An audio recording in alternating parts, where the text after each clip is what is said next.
Welcome, welcome, welcome. Adriane Venus here. My first Venus talk in a long, long time. I would say at least 6 months. And why? Yeah, I did build an academy, the Global Love Coach Academy. And guess what? In the midst of all this construct of creating foundation, a curriculum, helping people to understand what's actually happening in this realm of learning to become a love coach, how to even first of all approach it. But I want to shift this whole conversation straight away to a very, very, very different level, because the title of this talk is promising it. My question to you is, would you have ever imagined that your very own conception defines the quality and the pathway and the ultimate fulfillment of your love life? That's a very, very big statement, isn't it? To say your conception has primarily to do with how you feel now as a lover, as a beloved, as a husband, as a wife, as somebody sharing intimacy and relationships with others. Now, the whole spectrum of epigenetics in love and relationships has become very evident to me many, many years ago.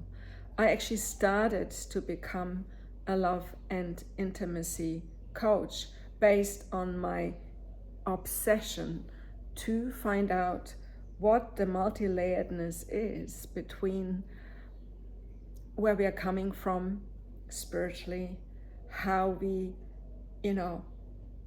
emotionally and spiritually evolved, how we actually settled into childhood through various stages, and ultimately then fulfill the adult responsibility of being with others in relationship functionally and emotionally grounded.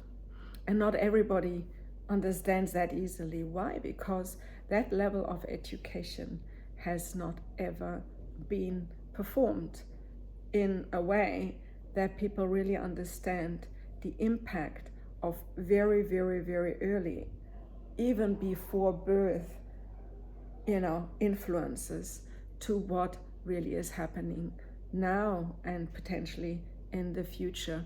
Would we not recognize what we can actually change in the whole field between ourselves, others, and the greater universe or God or the divine? Let me start very, very simple.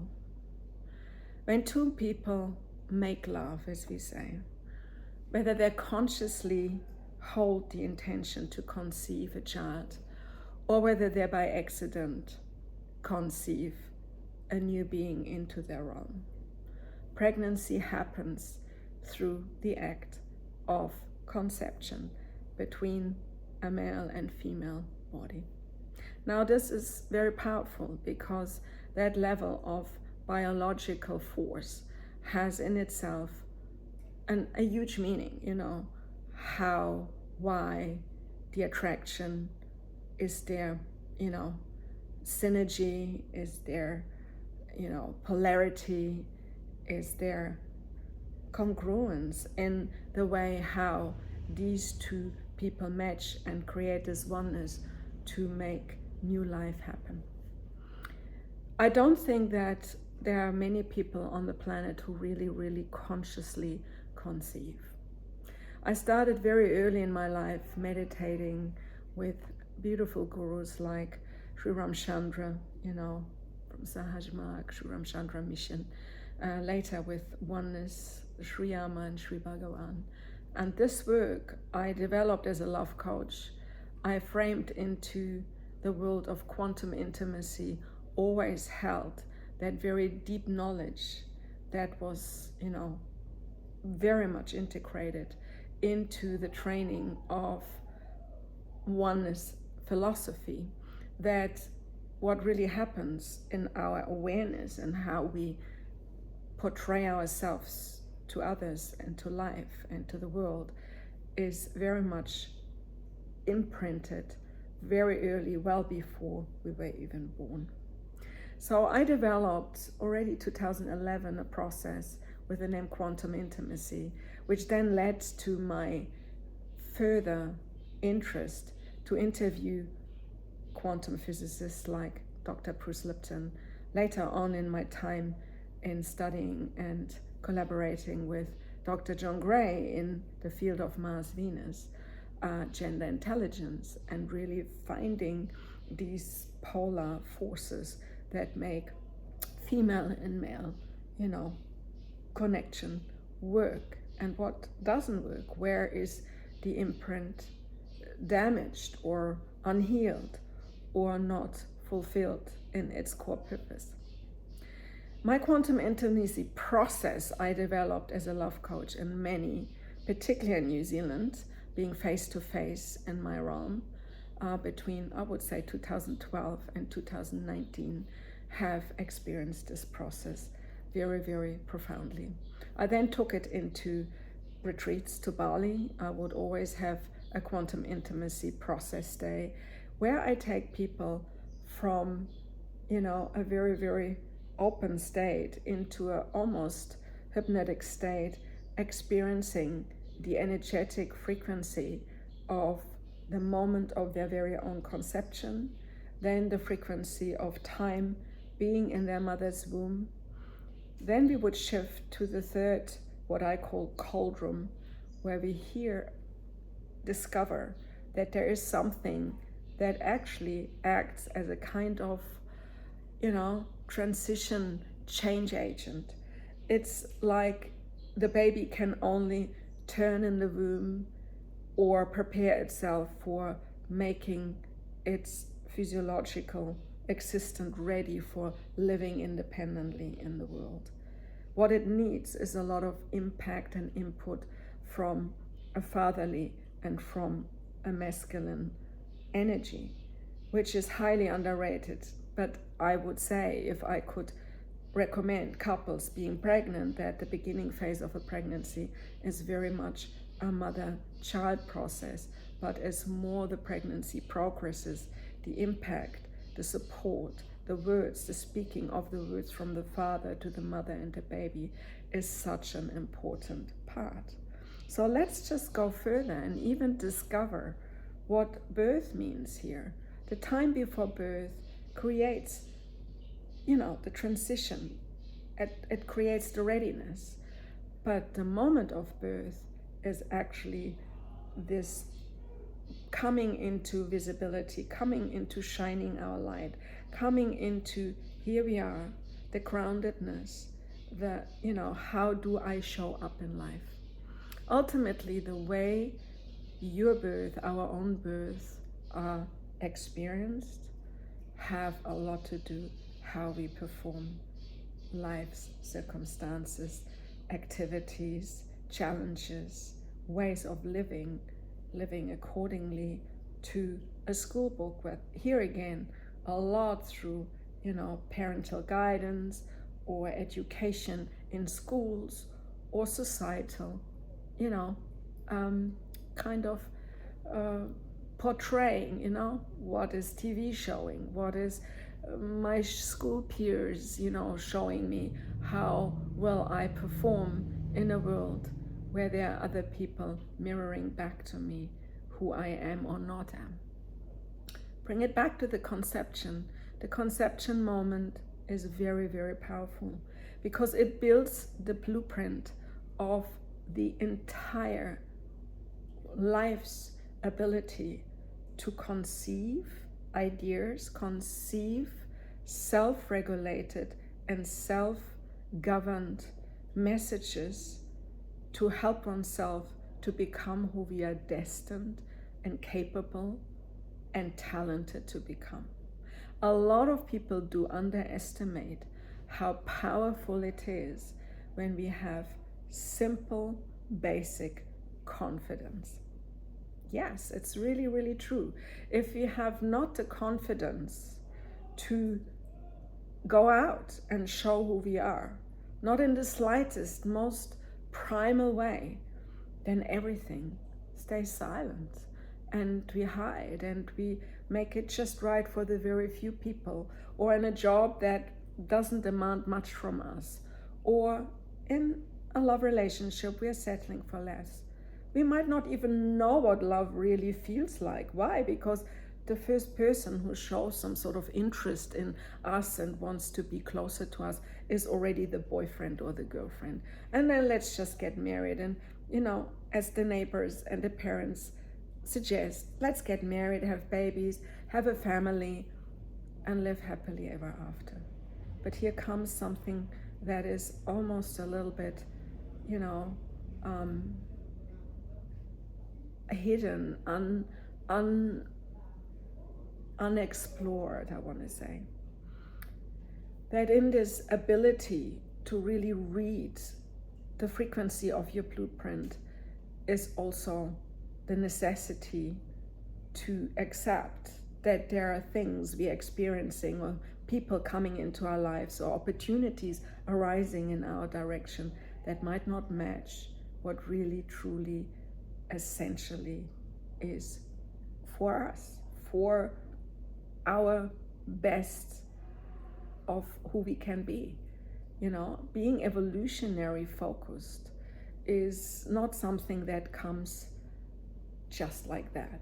But how many kids have that calling to be bigger and more happier and more successful in something they feel passionate about? Even just the word passion is such a big word, fitting into the first cauldron of my quantum intimacy pathway. When you really look into the first step of the epigenetics, of the epigenetic love frequency, that is built in the conception being an harmonious conception. If a mom was emotionally really happy and open and loving, opening her heart to the man who is, holding her and giving her a sense of connection. And this man feels proud and strong and really, really, passionately connected to the woman he is making love to, then this match is the most beautiful moment of creation, of co-creation, to bring, something into presence.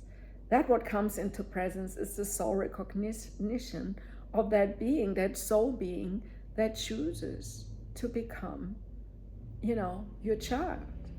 So I find this incredibly powerful to understand that souls choose their parents. Souls choose what they can also challenge mother and father in, who they can become.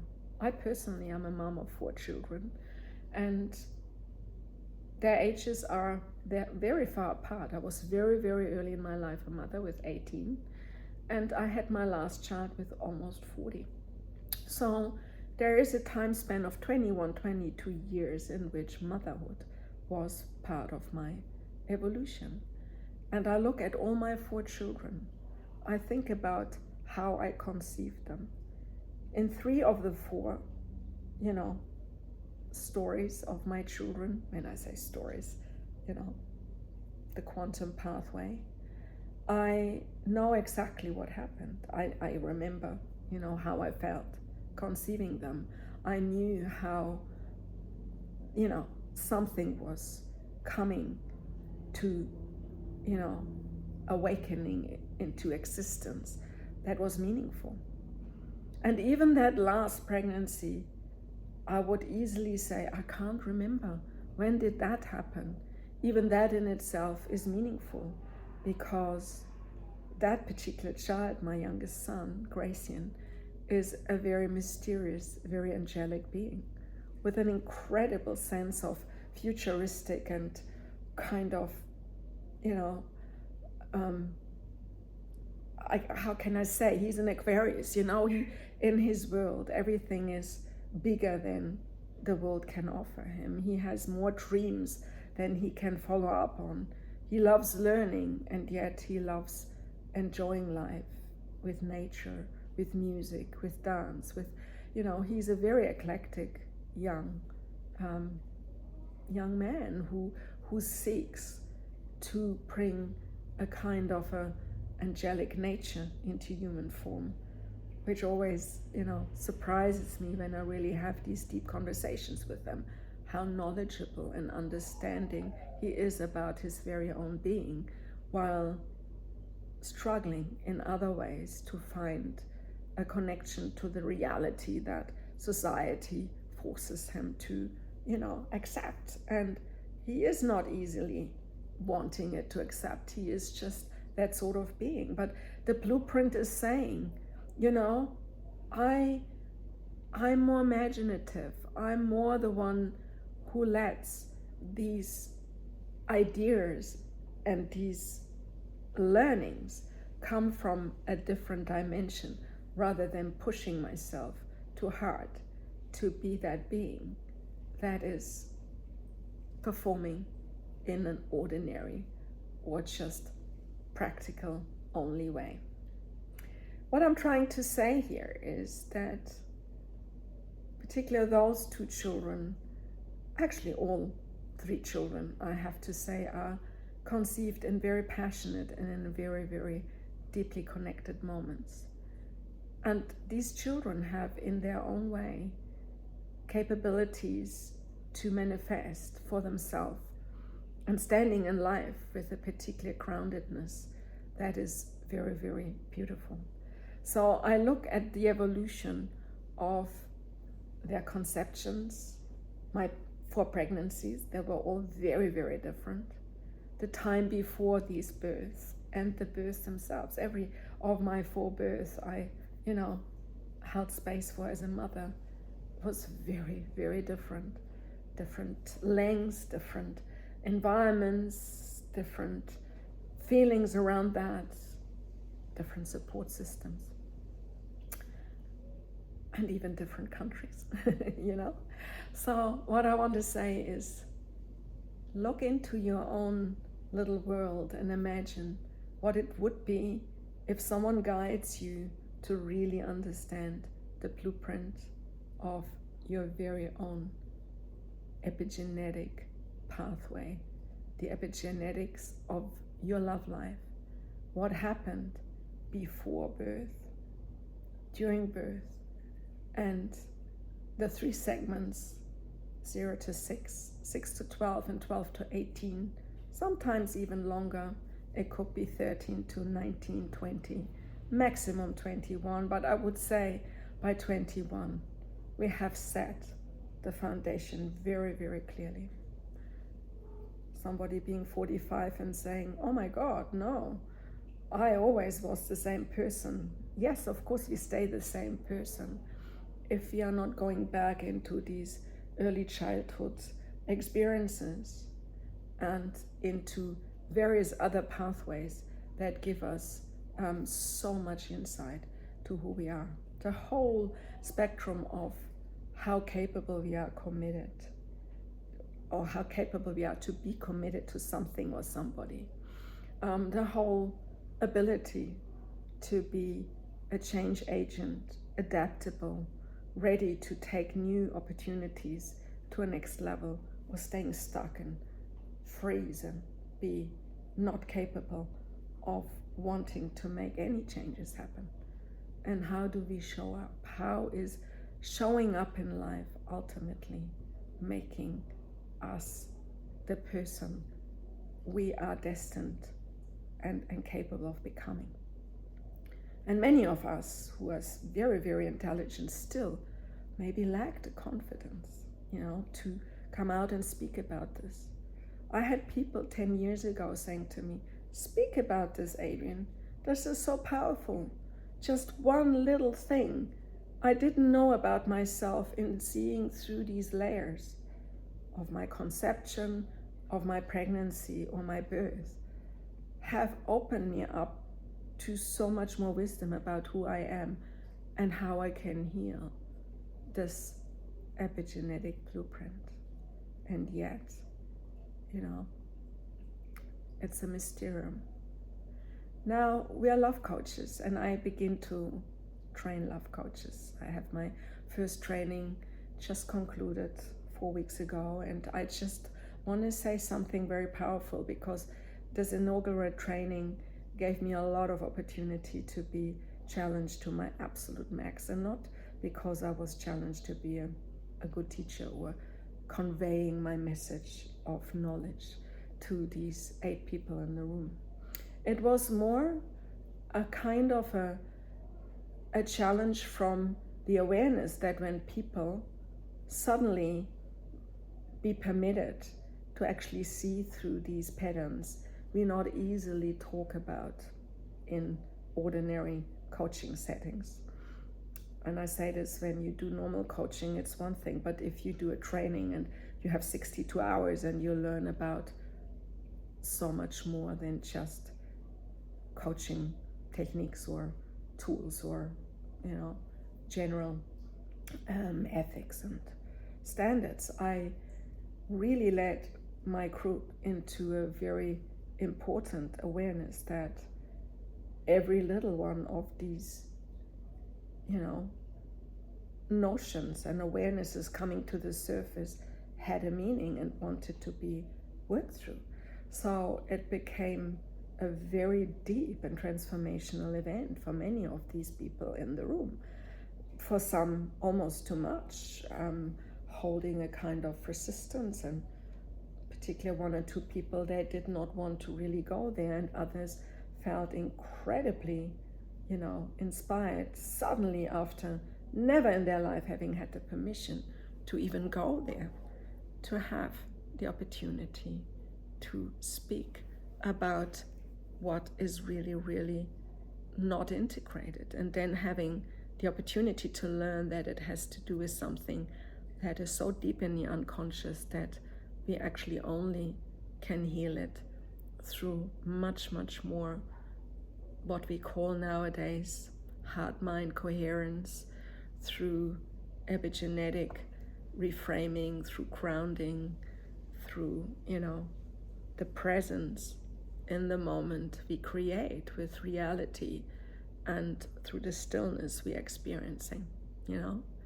So the stabilization of our own inner self into the core of the story, and the connecting with what really, really is happening here for us, is such a powerful thing to experience. Now, how can I lead you to really want to know more about that? I think the question I want to ask is, if you had the chance to be a better lover, a more conscious father or mother, be a real amazing friend and companion in the journey of other people's evolution, and maybe even professionally somebody who helps people in that field of love and relationships, would that be something worth to explore? Would a conversation with me, Adriane Venus, be worthwhile to actually learn and hold space for something so much more, how can I say, mystical and undiscovered? I'm sure many talk about childhood traumas, and that is one of the biggest teaching we hold space for in the Global Love Coach Academy training, is that, therapy belongs to therapy, counseling belongs to counseling, and coaching has very, very defined stepstones that hold space for somebody building strategies towards goals, that only can be fulfilled when we take action. The taking action sometimes doesn't need to be very, very impulsive and strong. The action can also be to make a commitment, to allow something that we haven't looked into yet to be seen more profoundly and much stronger. So I want to invite you learning what is your love blueprint and how you can change potential dynamics and particular unconscious responses to situations and people in your love life. And secondly, where is any theme around commitment or change, or even showing up and making a true contribution to what we have signed up for, making these things really happen. And if you feel any blockage, any something that says, no, I want to procrastinate, I want to, not be the best, I want to, just fit in because that is easier. But then the frustration, the unhappiness, and the lack of fulfillment is hugely palpable. And if you want to learn overcoming these elements, then I would so appreciate and so honor if you just follow my invitation to sign up for a 30 minutes discovery session with me and learn about how I, through intimate intelligent coaching or our Becoming Love program, or even through our Global Love Coach Academy training, how I could be in service to be your guide, your teacher, and ultimately your trainer to help you to become the person who has all the tools and all the knowledge to then also help others to reframe their love lives and make them so much more valuable and enjoyable and deeply honorable. Thank you so much for listening. All the details are in the description box below, and please subscribe to my channel, to our channel. We would love to share more and more of this wisdom with you, because now, it's now I think 14 or 15 years after I developed my quantum intimacy program and my pathway of helping my clients to much, much, much deeper wisdom. So if you know that this is right for you, I'm so looking forward being with you on a new path. Thank you so much.